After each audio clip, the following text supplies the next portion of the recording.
studio, and expected faces and staring at me here, so we'd better push on. And it's because it's to do with an unusual one. It's a couple of women who are going to jump out of a plane next month, and I'm joined by a doctor who's actually encouraging them. You know, all in there a little bit closer. And I'll just adjust this. You just can't be live radio, can you? I'll just adjust that camera. Put up the mics, and just to explain what's happening, it's two local women. They're going to skydive in aid of Cancer Care West, and they are Sinead Boyce and Grania Duffy, and they work for Cancer Care West here in Letterkenny, and it's to raise funds for the centre. And also senior clinical psychologist Dr. John Donoghue is with us as well. So you're all more than welcome. Thanks, John. Thanks for having us. All right. Let's start actually, John, with you about the service and what it is. A lot of people be familiar with the name, not unless you've had cancer and have a cause to use the centre, might not be familiar with what you do there. Yeah, well, Cancer Care West opens its doors in 2017, in fact, and it's a sister organisation. Our parent organisation is actually based in Galway, and there's a support centre there, as well as what's called a lodge or Inisheven Centre. Mm-hmm. And Inisheven is a residential centre for northwest of Ireland patients who are undergoing radiotherapy at NUIG. Mm. So they have a place to stay over the course of a 4 or 5 or even 6 week period of time. So that's the residential centre. That was sort of the very first expression of Cancer Care West. Right. And then alongside that came the support centre a few years later. That's how based in Galway, and they offer services like counselling, information from specialist nurses, reflexology, complementary therapies. Mm. And then in 2007, we started here, the Cancer Care West in Letterkenny, and we're very similar to the support centre in Galway in that we offer specialist counselling support for people, information, advice. And as well as that, we have an MLD therapist, which is Sinead's range of expertise, and we have a reflexology, which is Grania's range of expertise. So all of these services are free. So no patient actually pays any money whatsoever, and they're for any patient or loved one, in fact, that has gone through or is going through cancer. So we're very keen to spread sort of news of our existence and awareness as far and wide as is possible, which, you know, we're delighted to kind of take some space on your programme today, just to showcase ourselves and tell people about what we do and what we can offer. Really. Glad to help, and it's not too often that we have some people in who are going to jump out of an airplane, so it's all good. Sinead and Grania, anyhow, you obviously work at the centre here in Letterkenny and have decided to raise, not just as John says, awareness about the centre, but also some funds for the centre. Hence this parachute jump. I was going to say airplane jump, but you'll have parachutes. Won't you? I hope so. Yeah. Okay. Oh, yeah. Hopefully it works on the day. Yeah. So how do you practice for a parachute jump? I don't think we do. We show up in the morning and hopefully they'll go through the process with us. And say a few Hail Marys on the way down. Whereabouts has it been done? I'd say Derry, Garvey, is it? I'd say Coleraine, Coleraine. Skydive Ireland. Which is great because that's, you know, not too far away. There's another location down in the Midlands. It's an awfully, yeah, which is a bit of a schlep, but near at hand, which is great. Mm-hmm. And I was going to say, you know, first time for you to do this? Yes, it is, first time. Yeah. Yes. So. Have you even done anything remotely similar, like even a bungee jump? No, I think the closest I came to it was the simulator and We Are Vertigo in Belfast. Oh, right. So that's about the closest I came to it. So I'm hoping that'll prepare me. Right. And looking forward to it would probably be the wrong way to describe it. I suppose as time's getting closer, where the nerves are kicking in a little bit, but not so bad at the moment. But okay. No, it'll be grand. The date for it? 1st of July. Saturday, the 1st of July. Yeah. Okay.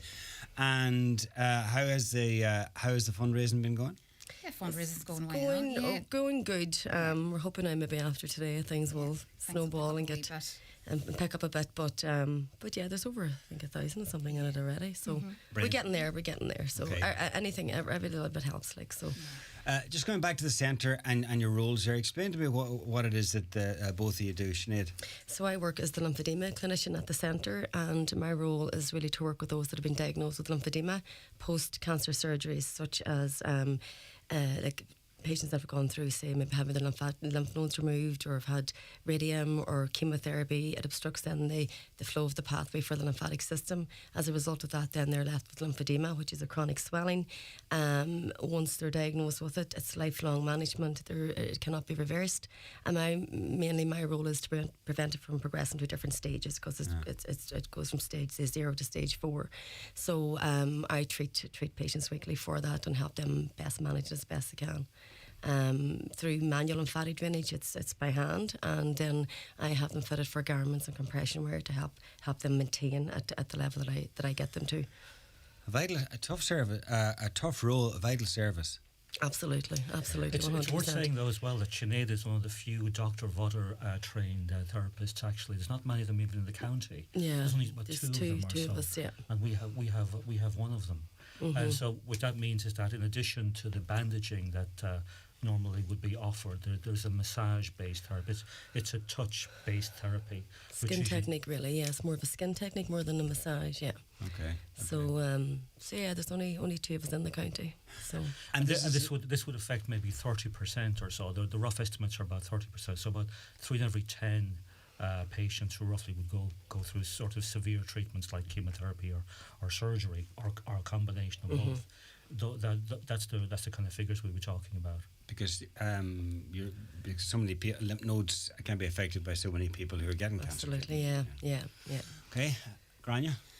So my role as the clinical reflexologist in the centre is I'm able to look after patients pre and post treatment. So I would help patients with sleep issues, anxiousness, and look after symptoms as well. So I'm kind of supporting them through the cycle of treatment, post and pre-treatment, so I can look after them the whole way through their treatment. Right. So they would, it would help. Reflexology as a technique on the feet, where you're stimulating reflex points on the feet. So it'll help with the likes of nausea, insomnia, sleep disorders, constipation, and so helping them, through recovery as well. So the patients would get great benefits from it. There's so many strands to cancer care, and it's just when I'm chatting to you that the people are made aware of all that it entails, and often unless you're directly affected or you're a close family member, you don't get to hear about these things. It's just I'm having treatment, or when do you get the all clear and things. It's a minutiae that we don't. I think the lovely thing about Cancer Care West is that it dovetails quite nicely with HSE services, and what I mean by that is that what we find is that a lot of patients experience the most distress per se in the aftermath of treatment. Now, why is that? Well, during treatment, your horizon of attention is actually to the next treatment, so it's actually quite narrow. It's either 1 week or 2 weeks or even 3 weeks. And that 3 weeks is about just getting to the next treatment, and you're just sort of held by the sort of medical team as well. You get to know the nurses, the fantastic people looking after you, especially here in Letterkenny. People speak very highly of them, and then the nurses and the doctors, and you get to know other patients as well, and that lasts for months and months, and then you come out of that. And a lot of people kind of talk about this idea of free fall after that. So you've got less contact with that medical team. And so things begin to sort of become more difficult. And then you're subject to things like the sort of lymphatic problems, and you're subject to things like maybe the anxiety, which is exactly where kind of Cancer Care West kind of comes in, because where the HSE technically leaves off, that's where we're sort of poised to kind of step in. And that's where when people would feel most sort of adrift. So I would appeal to sort of listeners out there that are potentially not heard of us or know of cancer patients in their family or extended sort of social network, that if they know that there are people that are struggling in the aftermath of treatment, particularly, that they've got people like Grania and Sinead here and myself to try and kind of lend a hand, really. So the idea is that no one goes through this thing alone. So that's pretty much our pitch, to be fair. So, and we have quite specialist kind of people that are able to offer very sort of relevant services. And it's brilliant to have it here in Letterkenny. And free. And you don't put your hand in your pocket. So, you know, and the thing as well is that not only for coming in face to face, in my case, because I'm the psychologist, I offer remote services so that if somebody's saying up and in the Showen or they're down Forest Donegal town itself, we offer sort of video-based conferencing as well as telephone, as well as face-to-face. So what we've tried to do is to calibrate as much as we possibly could to the specific needs of this kind of the Northwest, really. So yeah, I'd say. And after the weekend that we had with Relay for Life, Cancer Services brought into focus. It was a brilliant weekend. I was chatting to Donald before as he ended. Donald was kind of front and centre for a lot of it. But again, focusing our hearts and minds for those that have received care and are continuing to receive care. And then, you know, tomorrow and the day after, there'll be people getting diagnoses and starting the journey as well. Yeah. Okay, back to the jump. And so it's a tandem jump, isn't it? It is. It is. I hope so. Oh, you're attached to somebody that if you get where the pull cord is, they'll do it for you. I hope so. Yeah, okay. Wouldn't it be great if you got weather like this? Absolutely. We're hoping anyway, please God. The challenge will be actually to just you'll be probably jumping out with your eyes closed, but the challenge is going to be to appreciate it when you get out there. But it's not in your. You may as well just appreciate it's not in your hands. So you may as well just open your eyes and yeah. It's going to be recorded as well, Joe. Oh. So we can relive the moment as many times as we want. Then. All right. No big mad shouts or anything. Or, There might be a few edited bits, you don't know. Well, okay. It's on the 1st of July, and you're doing it for Cancer Care West, and there's a GoFundMe page. There is, yeah. I donate link page. I donate. Okay. It's in Cancer Care West Facebook page, and we actually might get it uploaded through here as well, maybe after today, if that's possible. Absolutely. Yeah. Speak to one of the girls. Okay. Well, well done. The best luck to both of you. Thanks Brave very thing to do. Not sure if I could do it. And thanks to all three of you for coming in and having a chat with us today. Thanks for Appreciate having it. us, John. Thank you. Thanks ever so much.